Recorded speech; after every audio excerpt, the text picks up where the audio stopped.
Si vous regardez Tribal, c'est grâce à la série Trauma Coors Light, du Big Air, des bands pis des filles avec des affaires qui défient la gravité. Et Subway, mangez frais.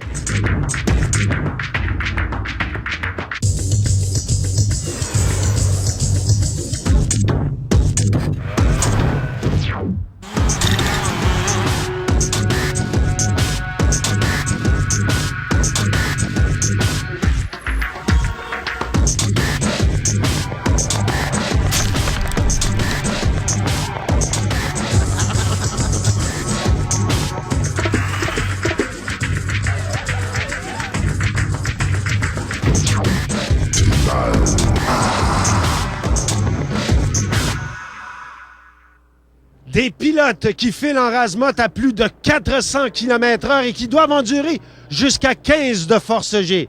Cette semaine, Tribal est à San Diego pour tout savoir sur le Red Bull Air Race avec en prime un invité mystère.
C'est l'invité mystère.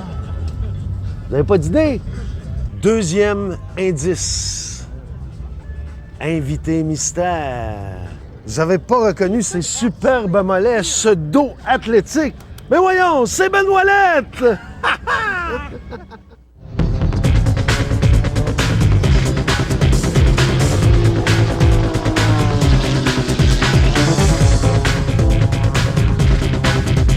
Big Ben Ouellette, si on parlait un peu de ce parcours, ils n'ont pas mis les pylônes là pour faire de la décoration.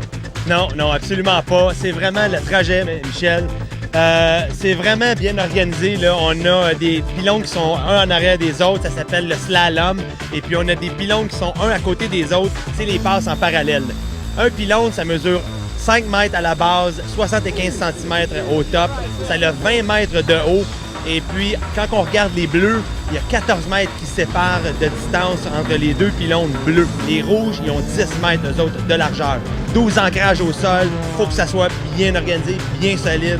Faut pas que ça bouge. Bon, tu parles de distance, de pylône bleu, de pylône rouge, de pylône en slalom. Les avions, là, ils peuvent pas passer là n'importe comment. Il y a des règles à suivre, sinon on perd des secondes. Oui, exactement. Entre les slaloms, c'est certain qu'il faut contourner et puis il faut toujours respecter la hauteur. Donc, quand on a une bande rouge ou une bande bleue, il faut que l'avion passe au même niveau que cette bande-là.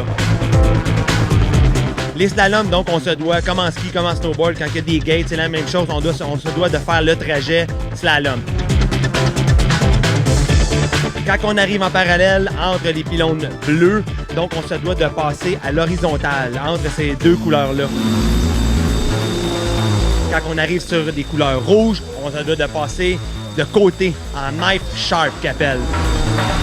Maintenant, la formule. On en a 14 pilotes, on va en qualifier 12, on en élimine juste 2. Par après, dans ces qualifications-là, on va descendre jusqu'à 8 en format éliminatoire. Et puis de 8, on va tomber dans le format pour demain, format de course. On va tomber avec 8 pilotes qui vont avoir des duels. Donc, on va se battre le 1 contre le 8e, le 2e contre le 7e et vice-versa. Et puis, à la fin, on fait le champion, victoire pour celui qui est couronné champion de Air Race San Diego. C'est un génie. C'est un génie. C'est écrit, Michel, c'est écrit.